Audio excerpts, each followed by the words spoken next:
No matter if points are gained or points are lost, there will be much to discuss.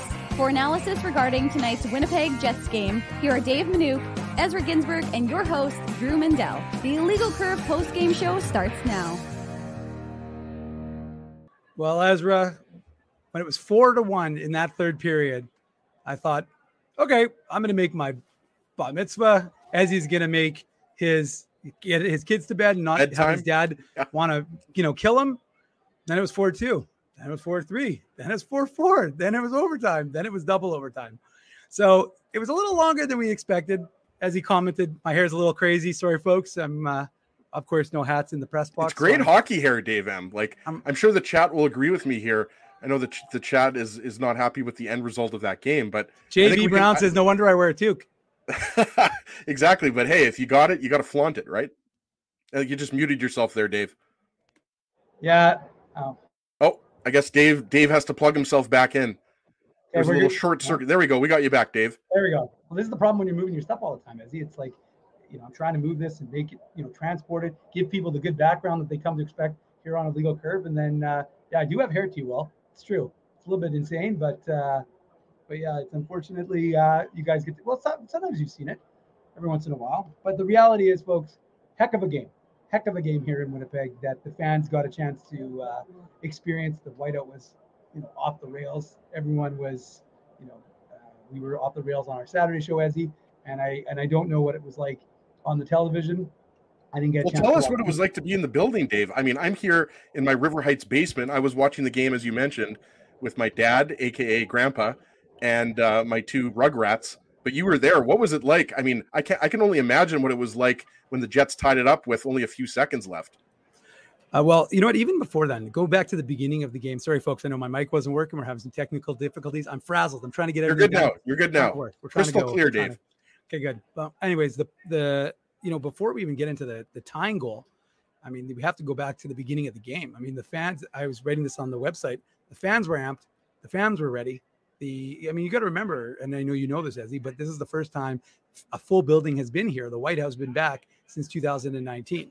So as a result, you could feel that energy, and it was right from the outset. It was before the game even started. The crowd was loud. I mean, that was wasn't. I don't want to say it was as loud as 2011 when they came back and that first game, that first exhibition game when it was just insane in the building. The big buff hit on who was it? Whoever, it doesn't matter who it was. He murdered somebody on the Blue Jackets. Whoever it was. Was it Zach Bogosian's brother? Aaron Bogosian? Well, if you no, I don't think it was. It was against Columbus. It was a split. Yeah, it was against Columbus, and it was an exhibition game. And you're absolutely right. I mean, I don't think you're ever going to match that because that was 15 years of angst built up, right? Or 15 years of whatever, missing the NHL in our city, right? But I mean, when Adam Lowry scored, wow! I mean, that was one of the best moments in Jets 2.0 history because, as you mentioned, after Keegan Kolazar made it 4-1, I mean, you thought the game was over. You thought, it's time to pack it up and go home. So give the Jets a lot of credit considering that Josh Morrissey left the game early. I'm sure we're going to talk about that because there were a lot of tired defensemen on the Jets. And I thought you really saw that, Dave, throughout the overtime because obviously, the Golden Knights were controlling the play for much of that first overtime. No, there's no question about it. And you've got to give guys credit. Neil Pionk, I think, played about 75 minutes in that hockey game, and he contributed a lot on the score sheet. But yeah, for sure, Ezzy, the loss of Josh Morrissey was a massive loss for this Winnipeg Jets hockey club, especially because it came, I think he played, a total of a minute 14 of that hockey game. So a real unfortunate, real tough situation for the Jets. We don't know anything other than the fact that Josh Morrissey is not returning, was not going to be returning to the game. Maybe we'll see if there's an update on from Coach Rick Bowness when he speaks to everybody else. But ultimately right now, that's a real tough situation for, the Winnipeg Jets. But, just getting back to the whole idea of a whiteout, and we'll get into the game in a second, and of course, do our Betway game recap. But you got to hand it to the crowd because the crowd was amped, whether it was the ones in the building, whether it was the ones that were on Donald Street at the Whiteout Street Party or the ones in the party in the plaza.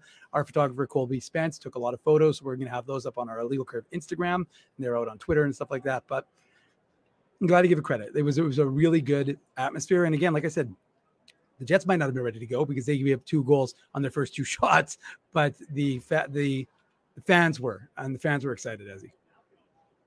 Yeah, absolutely. I was sending you a DM here that I can talk about the scene downtown outside the building, because just around 1:30, as people know who were watching the Saturday morning show, I'm both daddy and mommy this weekend because Naomi's soaking it up in Arizona while Dave and I work our buns off here, bringing great content for Jets fans here. But so I thought, what the hell, we went to Mastermind, we got a car wash, and I thought, let's take the kids downtown so that they can experience, all the Jets fans and the whiteout. So we drove by True North Plaza, we drove by the arena, did a couple circles. We were honking at a few Jets fans, and my daughter Ariella said, "Why are you honking at these people?" Because I said, "That's what you do when you see a bunch of Jets fans or sports fans in general, and people will cheer back at you." So I can't speak to the inside of the building, obviously, Dave, but the atmosphere around the arena an hour and a half before the game was unbelievable. Like 5 or 6 blocks away from the arena, there's Jets fans wearing their white jerseys or their white hoodies or white t-shirts. People are dressed up. I saw a guy dressed up as Captain Jack Sparrow, which I thought was pretty funny. And I'm sure you saw a lot more characters inside Canada Life, right? But you're absolutely right, considering that there hasn't been a whiteout since 2019. This is the reward Jets fans get, at the end of the season, right? So this has really galvanized the city, and it's just good for the soul of the city. Even though the Jets didn't win, they came close. But it's just great to see tens of thousands of people downtown, having a great time and celebrating the sport, celebrating our city.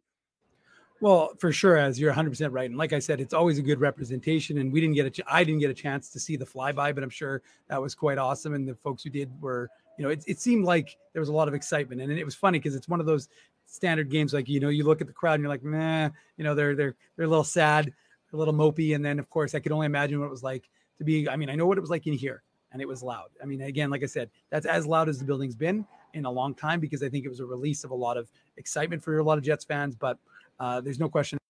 Keep screwing up my mic here. Sorry about that. There we go. I guess there's a ghost or something, Dave.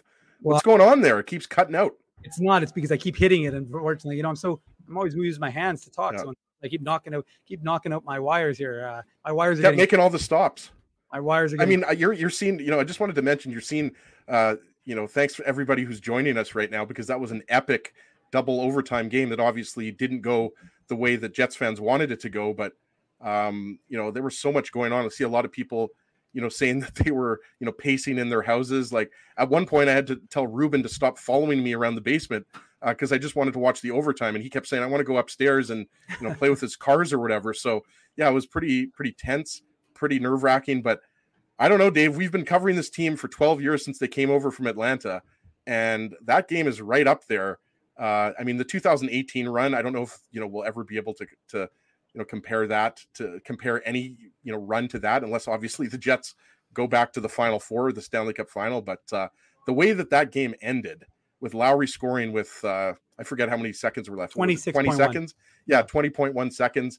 It seemed like there was less time than that, but and obviously Mark Scheifele getting the third goal to make it a 1-goal game after he couldn't keep the puck in on the power play, right? What a shot. But yeah, really unfortunate. And we talked about it on this morning show, right, Dave? We said, even if the Jets lose this game, series isn't over. It obviously makes it a lot harder because you have to win 3 of the next 4. And game 4 is a must win. I'm going to repeat, that is a must win. Most likely you're not coming back if you go down 3-1 back to Vegas. But man, if they bring that energy and they bring that type of desperation, I think they're going to do fine in game 4. There's no question about it. I think you're right, Ezzy. I think that, the second period lapse notwithstanding, the Jets showed the urgency in that third, and I think they used the crowd energy. And I really do. I think the crowd was, look, a 4-1 game is not traditionally, the 3-goal lead is not, as John Cherry used to say, and as our friend Jesse Pollock, former IC intern, said, 2-goal lead is the hardest lead to hold. Well, the Golden Knights showed that the third 3-goal lead was the hardest one to hold. So, yeah. And you wonder if Keegan Colasar, who's obviously from Brandon, good Manitoba boy, son of former Blue Bomber great Katie Williams, you wonder after he scored that goal if he regrets kind of taunting the Jets fans behind Connor Hellebuck, because he did the old jump on the glass, and he was doing some, I don't think he did anything that was unsportsmanlike, And look, if I was him, which obviously I'm not, but I would probably do the same thing. But yeah, going back to what we were talking about in the first 5 minutes of the show, after Kolizar made it 4-1 late in the second, you thought that it was over. But obviously, the early goal by Nino Niederreiter. I know I'm getting ahead of myself here, Dave, into the Betway game recap. But like you said, that's what you want to do when you're down 3 goals. You want to score early in the second, and then all of a sudden, it's not as daunting to come back, right? And then obviously, the power play. Which we didn't think was going to be as big of a factor, obviously was, obviously a terrible time to take penalties for Pierre-Luc Dubois, but the Jets killed it off because they like we've said all year, they have had a top 5 penalty kill all year long. And, it's just unfortunate with the way the game ended, because I thought Dylan Samberg was excellent tonight. And we'll get into who's going to replace, Josh Morrissey. But I think, Dave, you have to climb that hill when it gets there, because we have no idea. I mean, Morrissey could be back for game 4. It seems unlikely maybe at this point. But when you're talking about who might come in, I mean, we know who the options are, but obviously Dylan Samberg's staying in the top 6. I think you'd agree with that. I would indeed. And although worth noting, before the game got underway, there were some, Rick Bowness had said that Nikolai Ehlers was not medically cleared to play, but there were going to be some other guys who were banged up and there were some question marks, was what he said. And so Logan Stanley ended up taking the skates. So obviously one of the defensemen is nicked up and was potentially not going to be available, as was, who else took the skate? Was it Carson Kuhlman and Axel Jonsson-Fjällby? So there were a number of guys who potentially could have been out of the lineup. The Black Aces, right? The Black Aces, that's right. So those guys were there and they were available if needed. But of course, line rushes got underway and no replacements for any of the guys. But you do wonder if Logan Stanley was a potential for Josh Morrissey, because maybe he was dealing with something nagging. And it's a good question. Like, again, we'll get into the Betway game recap here, but I don't know if it's as obvious as, Logan Stanley going in. I would probably, if I was throwing some money at Betway, for example, on who was going to come in, I'd probably say Logan Stanley, just because of the nature of these first 3 games of the series, Dave. It's been physical out there, and we know that Logan Stanley is a man mountain. But Kyle Capobianco in 12 or 13 games, however many games he played in the regular season, he's pretty good, right? And he can easily play on the third pair there with Nate Schmidt, right? So we'll see what happens, but I don't think it's as obvious as some people might think. But yeah, it's for sure going to be Stanley or Capobianco. You're not going to be calling up Ville Heinola at this point, Dave. I don't think anybody thinks that's going to happen. But again, we're jumping to conclusions here because we still don't know if Josh Morrissey's unavailable. We do know. Oh, okay, I guess we do know, because I know when Dave M gets something on his phone from True North, his eyes light up a little bit. So no, the report coming from our media friends who are down below us at the Matt Frost Media Center are saying that Josh Morrissey is done for the series, according to Rick Bowness. Oh, no. So he's not saying he's done for the playoffs, but he's done for the series. So that is a massive loss for the Winnipeg Jets. Number 44 done for the arguably series. The last guy that you want to get injured, right? Like, I think you would put Adam Lowry the way he's playing. But when you're talking about Josh Morrissey, he's the clear-cut number 1 defenseman. So that's horrible news.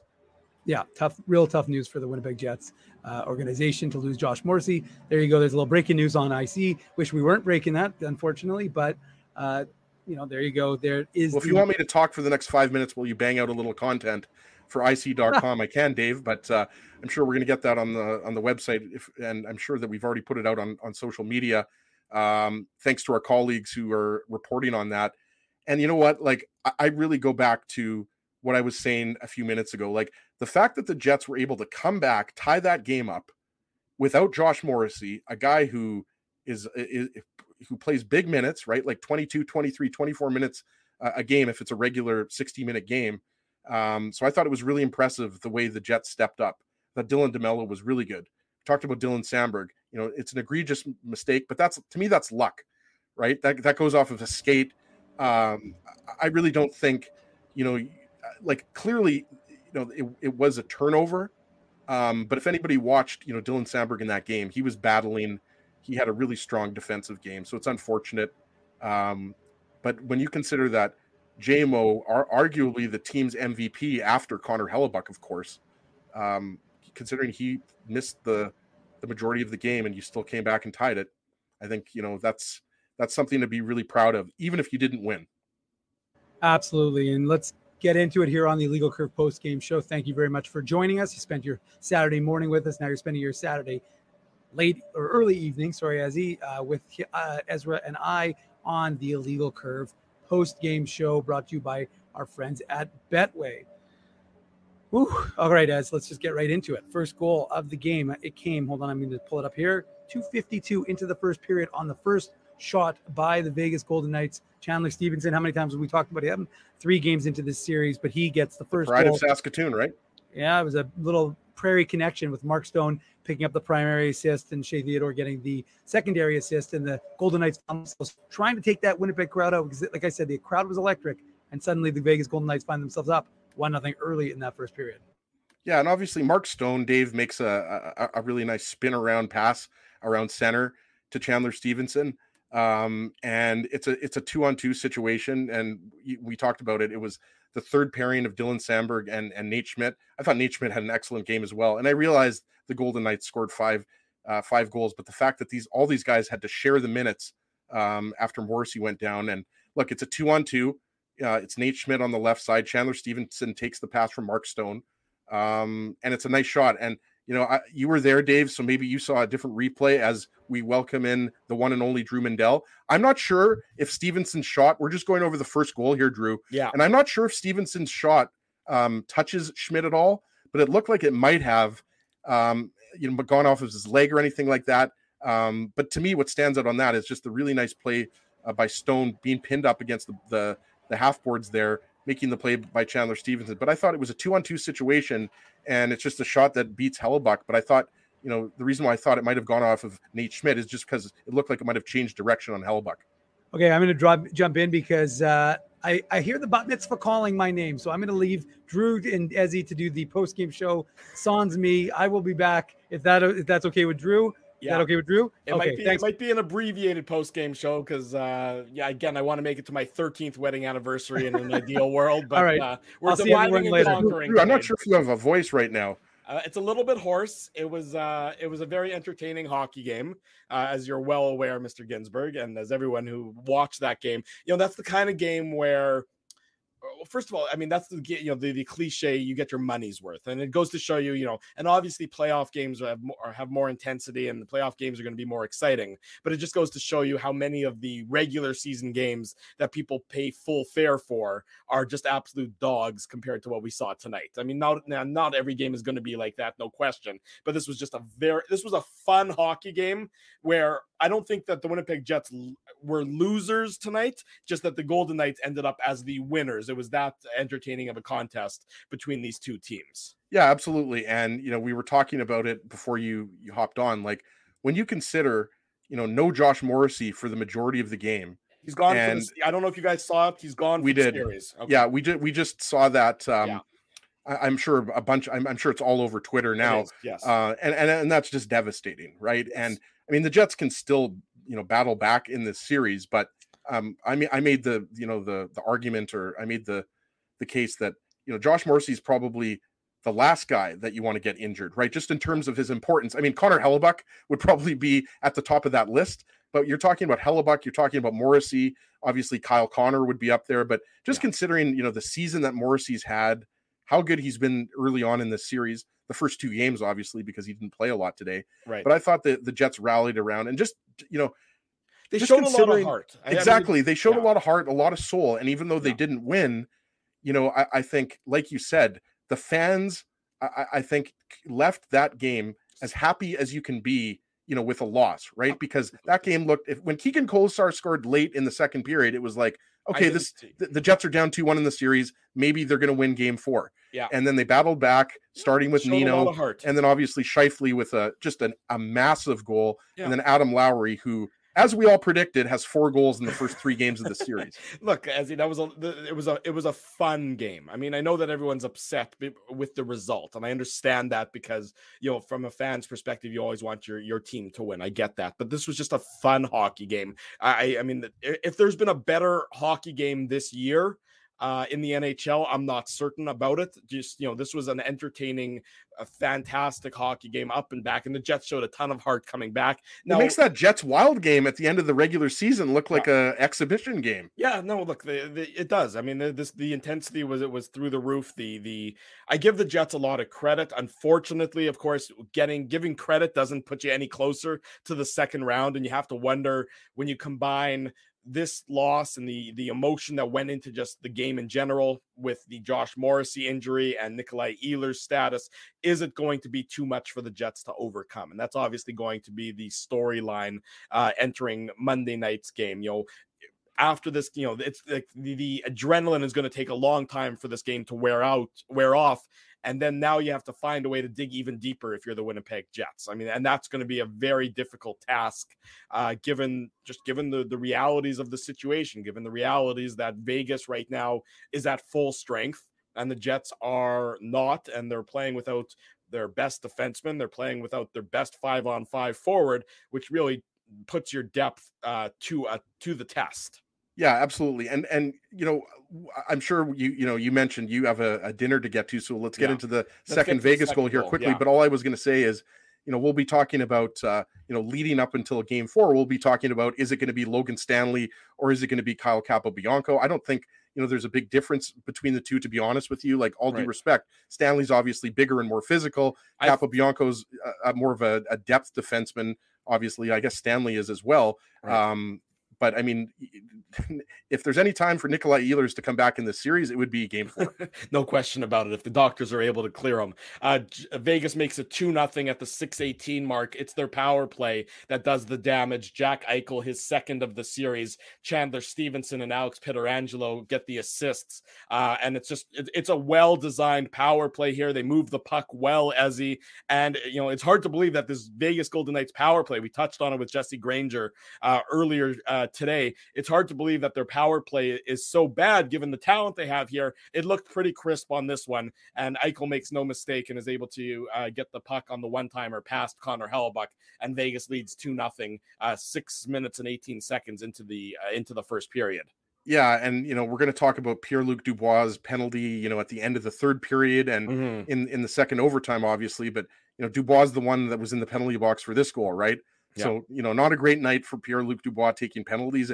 And you like the fact that Dubois was playing a physical game, but he obviously lost his cool a little bit. And, on this particular goal, we talked to Jesse Granger, about, how the Vegas Golden Knights, you could say don't have a superstar. I would say Jack Eichel is the closest thing. If he's not a superstar, he's very close to being a superstar because he's obviously had Connor Hellebuck's number. What is that? His 4th or 5th goal when you include the regular season against Connor Hellebuck. And he's in that spot, right? He's to the right of Connor Hellebuck. They talked about it on the broadcast. Alex Pietrangelo is a right shot.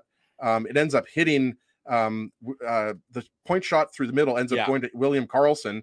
And then he gets it to Jack Eichel, who obviously makes no mistake, and Hellebuck's going the other way, right? And that's why Eichel is so dangerous when he's to the right of Hellebuck on the left side, because he's a right shot. And, if Hellebuck's going the other way, Eichel has just as good a shot as Kyle Connor. It's obviously different, but he is that same level of weapon on the power play. He can, if you put it in his sweet spot and he gets all of it, there's a good chance that it's going in the net. I agree with that. He's not going to make a mistake, and he was dynamite tonight for the Vegas Golden Knights. After the bad game 1 that he played, he's been great over the last 2 games, and he's really showing up in his first chance in the Stanley Cup playoffs. 2-0 at this point for Vegas. They make it 2-1. It's Kyle Connor. He gets his second of the season, a huge goal for the Winnipeg Jets to cut the lead in half. This at the 9:07 mark of the first period. Assist to Dylan DeMello and Brendan Dillon. It's a really nice redirect. This is all it is. It's a nice play by DeMello, getting the puck onto Connor's stick, and Connor with a very nifty redirection past Laurent Brossoit to cut the Golden Knights lead in half and give the Jets, let the Jets feel good about themselves, at this point of the first period after a very slow start for the hometown team. Yeah, 100%, right? The Jets only had, what did they end up with? I think it's hard to remember the first period because it was 3.5 hours ago, but I think they only had, 6 shots or 7 shots in the first period? In the first period, yeah. Yeah, there you go. So I guess my memory isn't half bad, but you're absolutely right. It's Brendan Dillon to Dylan DeMello And I believe it was Jack Eichel in the slot covering Kyle Connor, and Jack Eichel was right there. I've got the replay up here. Yeah, it was Jack Eichel who decided to. Oh no, it wasn't Jack Eichel. It wasn't that Eichel. Nick Waugh. It was Nick Waugh, number 10, exactly. Right? So he was there with Connor, and Connor again. That is the definition for me of just great hand-eye coordination. Yeah. So DeMello, and we've talked about Dylan DeMello.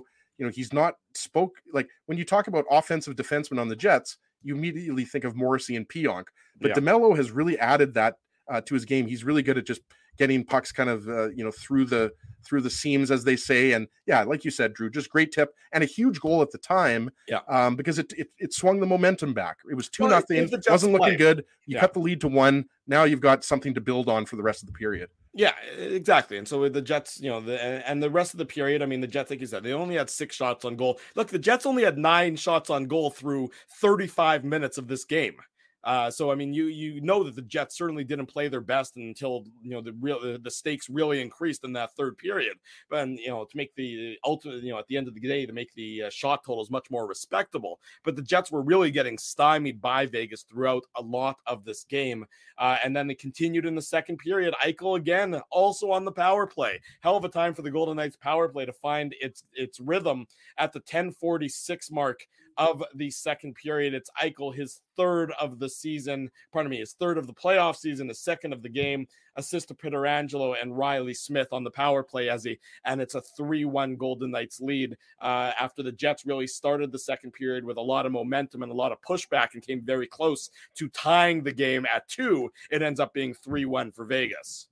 Yeah, and you mentioned Eichel, how good Eichel was tonight, and again, like it's Pietrangelo who, boy, does he look like the same guy who won a Stanley Cup in 2019 with the Blues. Obviously, he's a little bit older, but he's just that steady influence there. Manning the quarterbacking the power play, and again, right shot to Eichel, right shot, and Hellebuck is moving the other way. Hellebuck gets a piece of this one because I did watch the replay closely after watching the goal live. I got confused about I almost was in my mind was thinking the second goal was that goal. When we were talking about Eichel's first goal in the first period. But I mean, again, one of the best one-timers in the league. I'm not saying he's got the best one-timer, but I would probably say it's at the very least top 10. Yeah. And the Golden Knights, I mean, this was earlier in the power play. And yeah, just, Pietrangelo knows you put it in the wheelhouse. He's right at the face-off circle and Hellebuck comes over. And even though he gets a piece of it, I mean, it's just one of the hardest one-timers in the league to stop, I would say. Yeah, it's a very difficult shot for any goalie, and Jack Eichel's a superstar player. So, I mean, there's when he's teed up, calling him a superstar. He is a superstar. That's the thing, and I didn't want to, get into a thing with Jesse Granger because obviously he's a good friend of ours and a great journalist. But when he was saying that the Golden Knights don't have a superstar, I was like, okay, well, I would consider Eichel a superstar. He might. Well, the problem is he's never been healthy enough. Exactly. To he doesn't really have a 100-point season, or he doesn't have a Hart Trophy. But I mean, if you look at his career, he's always like 60 points in 60 games, or 65 points in 60 games. Give him a full season and see how many points he racks up. 85, 90 points, easy. Easy. Yeah. That's on the low end, I would suspect. I mean, I think this is a guy who's only going to get who would only get stronger the more games he were to play in the regular season. 3-1 at this point, halfway mark of the second period. 4-1, and I said to my wife at this point as we were at the game, I said, "This is going to be tough to come back by." Keegan Kolasar, the local, and that's boy. When Laura said, no, Mark Scheifele's going to score, and then Adam Lowry's going to tie it up with 20 seconds left, and then Pierre-Luc Dubois is going to take a penalty with 10 seconds left. That's when Laura said, no, the game's going to go to double overtime. No problem. She guaranteed it at that point in time. But it's Keegan Kolasar, his first of the year, first of the playoffs. Assist to Eichel again. Boy, was he dangerous. And Michael Amadio. And it's 4-1 for the Golden Knights late in the second period at the 17:45 mark. And, I'm going back to the Saturday morning show here again, but a couple of weeks ago when we were previewing the series, we talked about the Vegas Golden Knights forward depth that, even though you would probably say Connor Dubois-Scheifele is the most talented line for both two teams, we talked about the depth here. And, when you get a goal from a fourth liner, Brandon Manitoba's Keegan Kolasar, I mean, that just shows you the type of depth that they have, right? Like you have, players like, I don't know if it's a third line, but, Chandler Stevenson and Mark Stone, your third line, right? So, I mean, look, it's a nice backhander goal by Keegan Colasar. And I mentioned this, I'm not sure if you had hopped on yet. I mentioned this to Dave. It's almost like, Colasar, he shouldn't have kind of mocked the Jets crowd behind Connor Hellebuck. He jumped on the glass and, gave a look to a few fans back there, but obviously he's entitled to celebrate. But yeah, it's a rebound. Eichel puts it on net. And I mean, you're going to, like, some people might say you can't give up that rebound to Hellebuck. Yeah. It's hard when a shot like that is, I mean, Eichel's doing that on purpose. 100% Eichel did that on purpose. It's a shot. He's not shooting to score there. He's hoping to get that rebound. And obviously, it was a fortuitous rebound. Yeah. And as you mentioned, I mean, Colasar scores it, and they're up by 3 goals. Just watching the replay, yeah, he's chirping the Jets fans behind him there. Little does he know at that point that the Jets are going to come back and score there. But yeah, I mean, look, Vegas was all over the Jets at that point. It looked like the game was over. We know what happened in the third period, but yeah, on that particular goal, to me, it just speaks to how much talent there is on this team. This team was not a 111-point team by accident. No. This was not a fluke. I mean, they lost. They missed. People forget they missed the playoffs last year. Yeah. Nobody was predicting that. Everybody was predicting them to win the division. Yeah. We all know what happened last year with all the injuries and everything like that. So, yeah, that was just a nice rebound. Colasar was just Johnny on the spot there. He was 4-1 at this point, 4-1 entering the third period. Do the Jets have a comeback in them? Do they have the fight in them? Well, we know that they did definitely have that fight dog mentality in the third period, and it starts early because that's when you need it to start. Nino Niederreiter getting his first of the series assist to Pierre-Luc Dubois and Neil Pionk. This is at the 2:04 mark, Ezzy, and the Jets have some life early in that third period by getting this goal from Niederreiter, the trade deadline acquisition.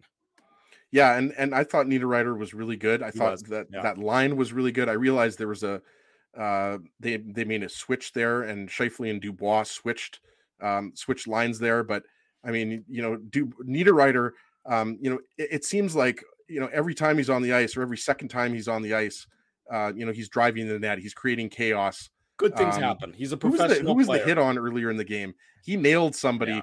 I mean, there were so many hits. I mean, obviously, I was a couple drinks in, so I'm not sure that I'm able to identify the players at that point. Yeah, no, fair enough, Drew. I would have no shortage of things to enjoy at that game either. Yeah.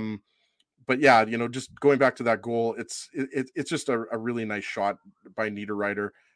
Starts the play, a little give and go with Dubois, but just a beautiful shot, glove side that I think Laurent Brossoit didn't really have a chance on.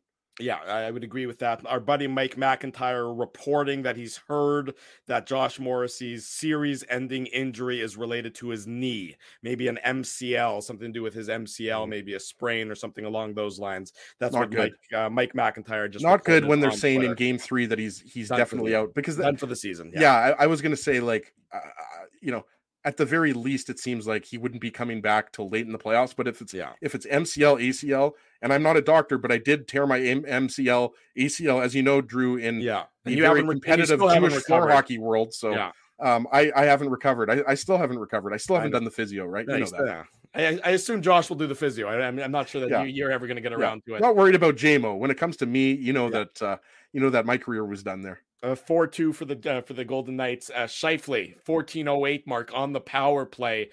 Great time for the Jets power play to click in this game. It's his first assist to Pionk and Connor, and this is just a goal scorer's shot. So this is just a beautiful shot that he's able to beat Laurent Brossoit with it, and it's all of a sudden a 4-3 game with under 6 minutes to play, Ezzy.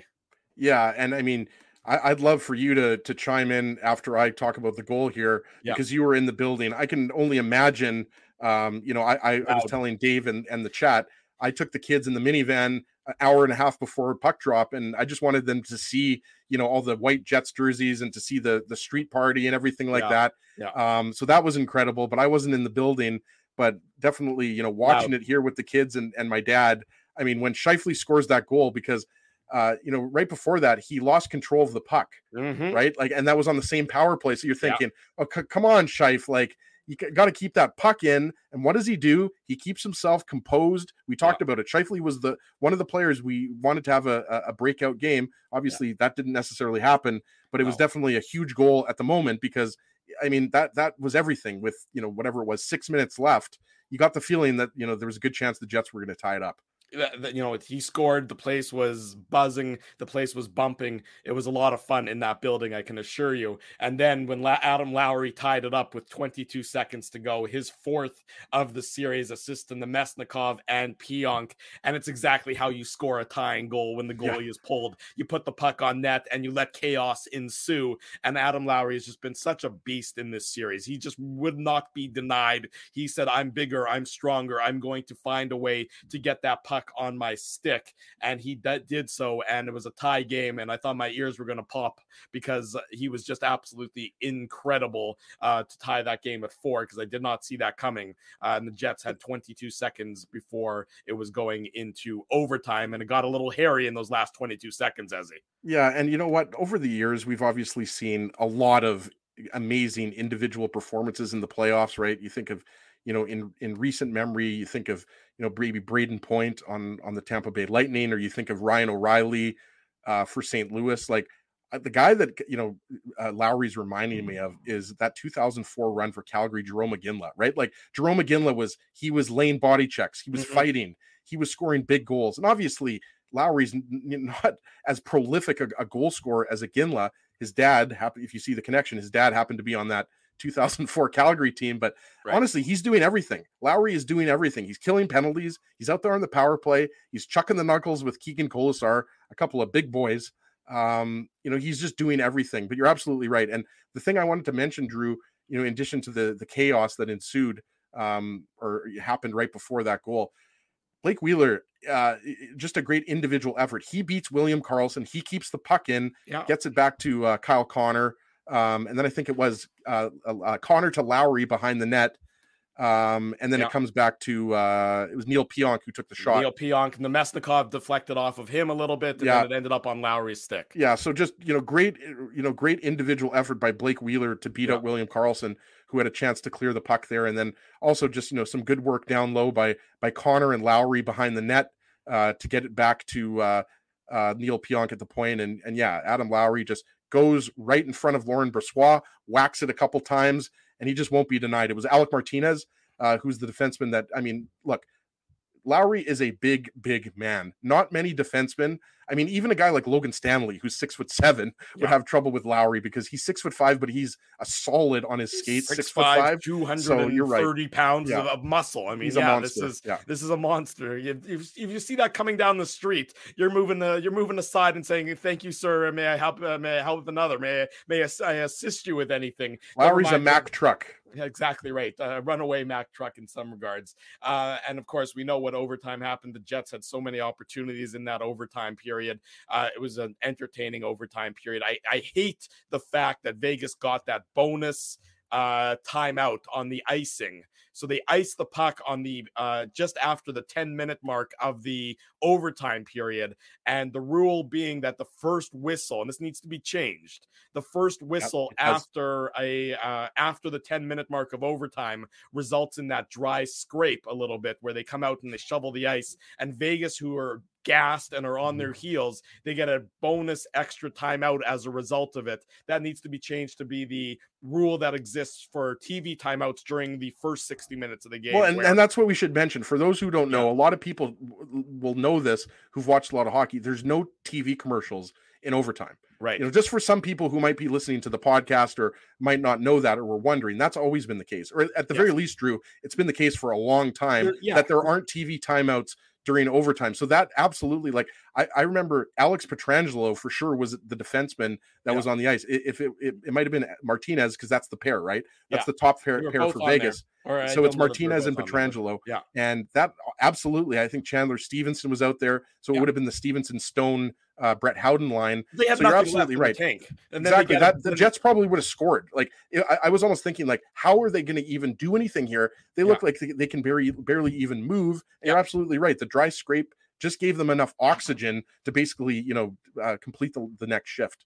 Grace is right here. I put this comment up on the screen. They rewarded Vegas for icing the puck. They absolutely did. That's just a rule that needs to be changed by the NHL. They need to adopt the same rule that they have during the first 60 minutes of the game, where, once if you ice the puck, they do not go to a TV timeout, even if they're supposed to go to the TV timeout. They don't do it on an icing, and they need to do the exact same thing come for the playoffs, because that gave Vegas a break. Obviously, the first overtime ended, and then Michael Amadio gets his first of the series at the 3:40 mark of double overtime.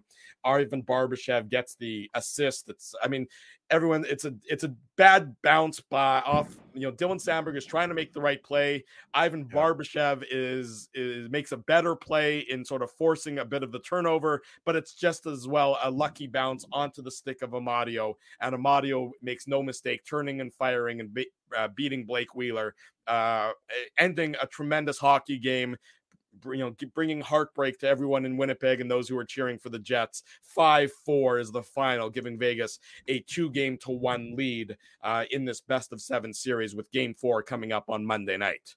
Yeah, and why it's so unfortunate, and you know exactly why, Drew. You were in the building. Yeah. The reason why that's so unfortunate is because the Jets killed not only 1 but 2 penalties in overtime. Yeah. And that rarely happens, right? Like you just don't. Referees will only call penalties that they basically have to call, right? And you're right. I mean, it's just a horrible bounce. And I mentioned this to Dave, I think before you jumped on, about 10 minutes into the show or whatever. Yeah. I thought Sandberg was excellent, playing a little bit more than he normally would. He was around 22 minutes. And it's just unfortunate because they had just killed off the penalty, rather easily, actually.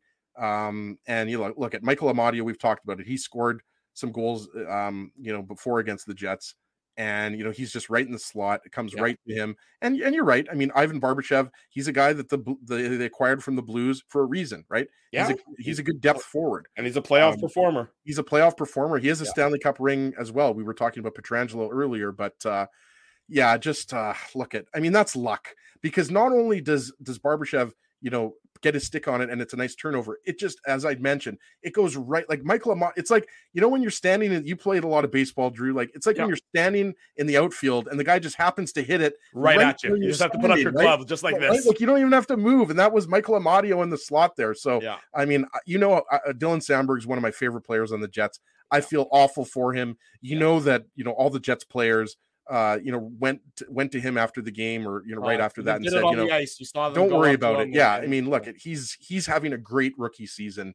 You don't like to see that to anybody on any team, not just the Jets, but yeah, man, you got to feel for Sandberg there. A crappy way to lose the game, not the way Jets fans wanted it to end. Jets fans wanted to leave there with a win, or obviously watch a win. So I'm sorry. No matter what anybody tells me, that was a complete fluke. Just a terrible bounce there. It was a terrible bounce, but it's a good play by the Golden Knights to be in I'm not position. taking anything away from Barbashev. He creates the turnover. Right. All I'm saying it just because Amadio was standing right there and nobody was around him. Like there was no Jet within 6 to 10 feet of Amadio, and it's it's a nice shot, beats Hellebuck. And that's the game, unfortunately. That is the game. 5-4, Golden Knights defeat the Winnipeg Jets, take a 2-1 series lead. Game 4 coming up on Monday. We'll go to break. When we come back, a quick word for what Rick Bowness said post-game. Then we'll wrap this up, as both Ezzy and I have places to be on this Saturday night. Well, you have a place to be. I have to put my kids to bed. My dad's upstairs. He wants to go to bed because it's 10 to 8, and it's probably pretty close to his bedtime. So you have places to be. You're Mr. Anniversary, and I'm just... Dad/mom. Yeah, there you go. We'll be back. It's the Illegal Curve post-game show.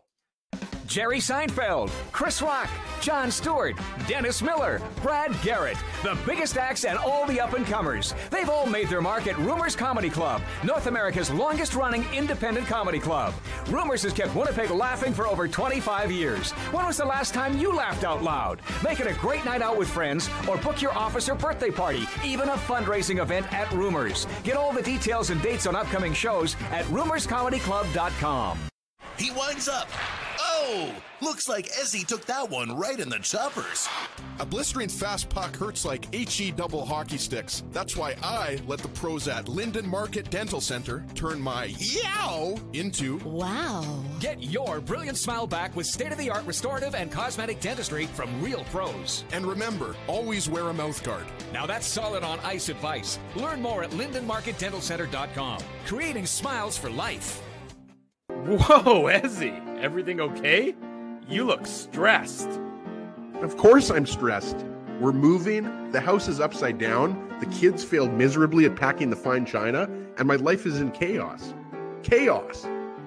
Yes, that does sound like a problem. What am I going to do? Ezzy, relax. Rolly's Transfer Moving and Storage is the answer. With 60 years of experience in moving Manitobans and a track record of exemplary customer service, one call to Rolly's and your stress is gone. No job is too big or too small. Just visit Rollies.com and they will take it from there. Thanks, Dave, and thank you, Rolly's Transfer Moving and Storage, online at Rollies.com. Dave, my man, why are you in the car already? It's hours until game time. Drew, it's because I'm stressed out right now, driving around downtown Winnipeg, looking for a parking spot, and I'm not finding one. I've lost Ginsburg. I don't even know where that guy is right now. Dave, haven't I taught you anything? Do what I do. Pre-book your entire month's worth of game day parking with the Grid Park app. It's super easy to use and saves me both time and stress. Well, Drew, I'm not independently wealthy like you are. So I'm sorry that I don't have millions of dollars to pre-book my parking month in advance. What's that going to cost you? $25? How about $5? Come on, $5? No way. $5. I'm not telling you a lie. And our listeners can get a free park with the new special promo code Illegal Curve. Guess what? There's more. Come on, there's more, Drew. You're lying to me. What more could there be? Grid Park now has underground parking, so my car can stay warm during the game. So wait a second. All the driving around I do, looking for parking, minus 40, you're telling me I could be toasty warm in a car after the hockey game? That's exactly what I'm telling you. Underground parking. Just download the Grid Park app. That's GRYD Park and use the code Illegal Curve. All one word. You'll park for free your first time. Hi, it's Drew from Illegal Curve here. Selling your home can be stressful, but it wasn't for me. Thanks to my friends at Zappia Group Realty, they made the process so easy. My home sold within 48 hours and with multiple offers. Zappia Group Realty took care of everything with their exquisite customer service and attention to detail. If you want to sell your home for more in less time, get started by talking to Frank and Mauro Zappia of Zappia Group Realty. Online at zappiagroup.com. For 3 generations and over 80 years, Tough Duck has been making apparel that works and plays as hard as the people who wear it. From jackets to work boots and everything in between, Tough Duck's clothing can handle the harshest environments, even the Illegal Curve hockey show. Work to live, live to play. Visit toughduck.com. Welcome back to the Illegal Curve post-game show. Drew Mandel, Ezra Ginsburg talking about the Jets' 5-4 defeat at the hands of the Vegas Golden Knights. They trail in the series 2-1 now with a key Game 4 coming up on Monday. In case you're just joining us, the news not good regarding Josh Morrissey out for the remainder of the season. Our friend Mike McIntyre, the Winnipeg Free Press, reporting it may have something to do with an MCL, which is, of course, a knee-related injury. So huge blow to the Jets' back end. Morrissey playing 2 shifts in the entirety of tonight's game, and they're going to be without the Jets' best defenseman for the remainder of the series. Wanted to make mention Adam Lowry's tying goal with about 21 seconds to go in the game. That's our Seagram's shot of the game. Seagram's 83, Manitoba's favorite Canadian whiskey. I know some of you might be pouring yourselves a whiskey after the result tonight. If you're going to be drinking, please drink responsibly and drink using our friends at Seagram's, available at your local liquor mart and wherever fine liquor products are sold. My Fireball, I should say, bottle is at Dave M's house. Yeah. And you're not taking a shot. So just do the shot when you and Laura go out for your anniversary dinner. Thank you. We'll take care of that. I appreciate the permission to do that, Mr. Ginsburg. I want to say thank you to Betway. The game recap tonight has been brought to you by Betway. It's simple, fun, and safe to bet with Betway. So head on over to Betway, and guess what you need to do? You need to bet your way. You must be 19 years or older to play. Please play responsibly. Ezzy, Tough Duck, hardest hitting comment. Who's getting it tonight? Yeah, we're going to do it real quick here because, as you mentioned earlier, you've got your anniversary dinner to go to. We're going to give it to Adrian. I hope I pronounced this right. Hawaleshka. Yeah, lots of negativity here. They fought back, hit the post in overtime. Lots of fight left in this series. Losing Josh is a big one. Who's in for him? I bet it's not Stanley. And yeah, I didn't, obviously, it was more so the beginning, the first part of that, because obviously it's going to be Logan Stanley or Kyle Capobianco. I really have no idea. That's something that we'll have to debate at another time. I think it's going to be Capobianco, personally. Yeah, it's possible, Drew. Like I really think it's the skill set that needs to be replaced. Capobianco has shown that he's more of he's got some more offensive flair to his game, I think, and so that would be why I wouldn't be shocked if it's Kyle Capobianco. I see people in the chat saying Ville Heinola, and I understand the logic behind it. You're not going to call up a guy from the AHL to fill in. And he hasn't been playing, right? Because the Moose have a 2-week break before their playoff series starts against Milwaukee. So yeah, it's going to be Stanley or Capobianco, but I wouldn't be surprised if it's Capobianco, Drew. I think it's kind of 50-50. Obviously, if Logan Stanley goes in, everyone's going to be talking about it's because of the size. You can't talk about Stanley, it seems, without mentioning he's 6'7", as if we don't already know that. But yeah, there's a good chance it'll be Capobianco. But Adrian, send me an email, ezra@illegalcurve.com with your mailing info. And then Tough Duck will ship out a trucker hat, because we're on to trucker hats now that it's the playoffs. We've switched the giveaway. It was Tukes during the year, but we're doing trucker hats now in the playoffs. So congrats to Adrian for the Tough Duck hardest hitting comment. Okay, yes, agreed. I'm seeing that we need to send best wishes to Bailey. Looks like she may have been feeling a little under the weather at the whiteout. I understand that. I don't know if you saw that on social media. I did tweet at her because she put it on social media. Okay. She said that she fainted here. Let me read it. Was immediately put on a stretcher and rushed to the EMT and looked at EMTs. I'm okay now. And then I said, hope you're doing better. And she said, I'm feeling much better. So Bailey is okay. But I guess that was, I'm not making a joke here, but it was a very tense environment. There was a lot going on, a lot of cheering, a lot of momentum swings and everything like that. But obviously, the most important thing is that Bailey's doing okay. Absolutely. Bailey, we're sending you our best thoughts and wishes, of course. You can't do the program without the intern, so we need the intern to be fully healthy, without a doubt. Ezzy, final word today on the post-game show goes to Rick Bowness, the Winnipeg Jets head coach. That was a hell of a hockey game. The crowd was fantastic. The guys laid it all out there on the line tonight. They played their hearts out. I'm very proud of the way we played. We're down early. We get that. We fought back. We're down 3 going into third, and we keep fighting. There is no quit in this group. So that is what the Jets head coach Rick Bowness had to say after the game today, courtesy of our friend Murat Atesh tweeting that out on his Twitter feed. Of Murat, of course, you should read his work on theathletic.com. One last comment from Rick Bowness about Dylan Samberg. He says he has every confidence in defenseman Dylan Samberg. I talked to him right after the game. I said, Dylan, we are where we are because of you. You helped us get here. You helped us get to double overtime. And that's true. Dylan Samberg has been a tremendous defenseman for the Winnipeg Jets. And you hope that this is just one of those things that happens in the, 2 teams, one player made a better play than your player did. You can't linger on it. You can't let it affect you. You got to flush it and get back in for Monday's game 4 between the Jets and the Golden Knights. Well, and he's going to move up the lineup, obviously, because he's a left shot. Right. So I think it would be logical to assume that Brendan Dillon is now your, top pairing left side defenseman. But it's going to be a committee. It's going to be a committee who's going to have to do the work here. There's no question about it. Not an easy situation. Maybe they'll go 11-7 for game 4. Well, not going to be an easy situation for the Winnipeg Jets, obviously. Of course, without Josh Morrissey now moving forward, and the status of Nikolai Ehlers still up in the air. Big thank you to all the sponsors of the post-game show, the Saturday show, and the website. They make this a possibility. Our friends at Rumors Restaurant and Comedy Club, Linden Market Dental Center, Zappia Group Realty, Betway, they're the title sponsor of the post-game show. Tough Duck, Boston Pizza, Seagram's, Rolly's Transfer, Grid Park. I used Grid Park to park going to the game. It was really easy. Use Grid Park if you're heading downtown at any point in time, or any of their lots throughout the city of Winnipeg.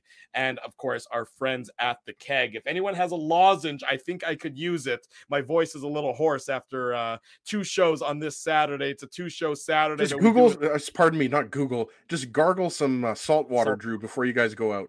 I'll get right on that. Support the fine businesses I mentioned before because of their continued support of Illegal Curve Hockey. Post-game show on Monday, probably right around, let's say 11:15, 11:30. Time will tell. Depends. So what you're saying, it's going to be another early night for us, right? Another early night. Go to bed now. Maybe you'll wake up in time. Big thanks to everyone who joined us on the Saturday show and who joined us for the post-game show. We always appreciate your support. If you haven't done so, smash the like button, subscribe to the YouTube channel, subscribe to the podcast, leave us your feedback here, there, and everywhere. We always want to know what you think about our fine programming. Dave Manouk was here before. He's off to a bat mitzvah. Ezra Ginsburg here. He's abandoned his children. Happy anniversary to Drew and Laura. You guys are, I think, the example that we all follow for how to be wedded bliss, how to be happy. And I wish you guys, I hope you guys have a great anniversary dinner, and may you be blessed with wisdom. Thank you very much, Mr. Ginsburg. I appreciate your blessings as well. That's an inside joke. That's between Ezzy and I, and nobody else needs to know what that means. Thanks, everyone, for joining us. Have a great Saturday night. Do whatever you're doing. Do it safe. Do it healthy. We'll see you back here on Monday night. This has been the Illegal Curve post-game show. Thanks for listening to this broadcast from Illegal Curve Hockey. For more great Illegal Curve content, subscribe to the Illegal Curve YouTube channel, follow at Illegal Curve on Twitter, Facebook, and Instagram, and visit your online home for hockey in Winnipeg, illegalcurve.com.